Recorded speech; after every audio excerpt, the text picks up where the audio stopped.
আসসালামু আলাইকুম, কেমন আছেন? আশা করি আপনারা সবাই ভালো আছেন। যে যেখান থেকে এই ভিডিও দেখবেন অবশ্যই ভাই ভিডিও যদি আপনাদের ভালো লাগে কমেন্ট করবেনই। আর ভালো লাগলে চ্যানেলটাও সাবস্ক্রাইব করবেন ভাই। আপনাদের ভালোবাসা আল্লাহর রহমতে আমি এতটুকু আসতে পারছি। দেখুন, বাংলাদেশে অনেক কৃষক আছে জলে। কিসের জন্য জলে?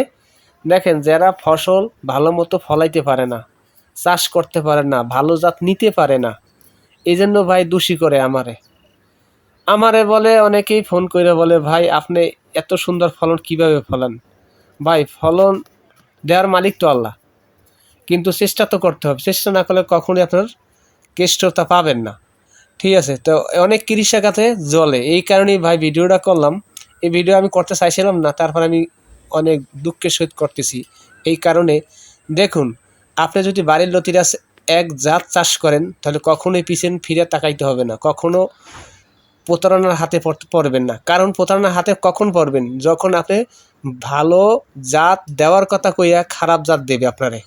এই কারণে বলি ভাই, আপনি অবশ্যই সতর্ক হইতে হবে। যদি সতর্ক না হন তাহলে কিন্তু ভুল আপনার। আর অনেক কৃষক জাগো জলে, ভাই আপনার জলাজলি বন্ধ করেন। ঠিক আছে? আল্লাহর উপর ভরসা রাখেন। ঠিক আছে? নামাজ রোজা পড়েন, আল্লাহ রাসূলের ডাকেন, আর আপনি ভালো জাত সংগ্রহ করে আমার মতন চাষ করেন, তাহলে আপনি সফলতা পাবেন। নাহলে কিন্তু কখনোই সফলতা পাবেন না। খালি আপনার শরীর জ্বলবে। কেন জ্বলবে ভাই? আপনি টাকা দিয়ে খারাপ একটা জাত লয়ে গেছেন, দেবে আপনারা ভালো জাত, দেওয়ার কথা কয়ে খারাপ জাত দিছে, কিন্তু আপনি তো চোখে দেখে ভালো মতো নিতে পারলেন না। এই জন্য বলি ভাই, ইউটিউবে, ফেসবুক, টিকটক, যেখানে কারণ এই অনলাইন জগতেই সব কিন্তু বাটপার না ভাই। কিছু মানুষ ভালো আছে ভাই, আছে দেখে দুনিয়াটা টিকে আছে ভাই। আমি যে ভালো তাও না।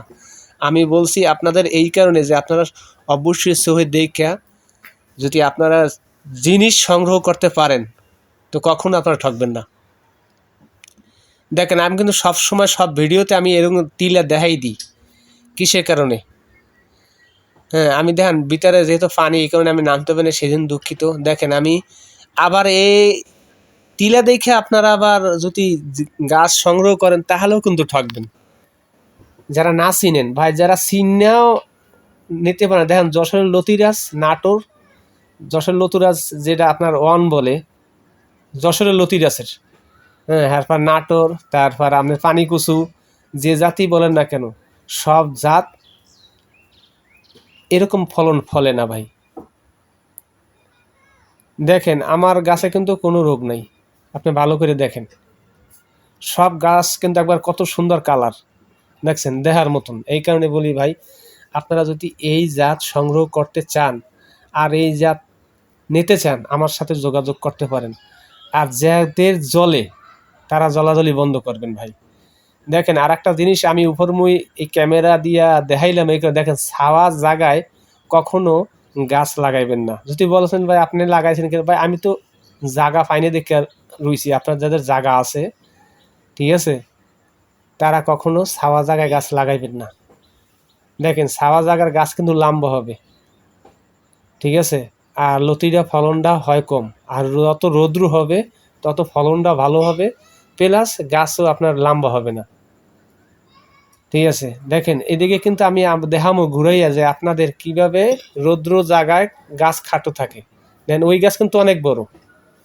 ঠিক আছে? দেখেন, এ কিন্তু এই ছাওয়া বাদে, দেখেন এখানে কিন্তু জমিন দেখাইতেছে, আমি কিন্তু সব ঘুরে ঘুরে দেখাইতেছি, এই কারণে ভাই আপনাদের বুঝানোর ক্ষেত্রে। ঠিক আছে? আপনারা যেন বুঝতে পারেন। সবাই ভালোবাসবেন, সাপোর্ট করবেন এবং আমার জন্য দোয়া করবেন। আল্লাহ হাফেজ।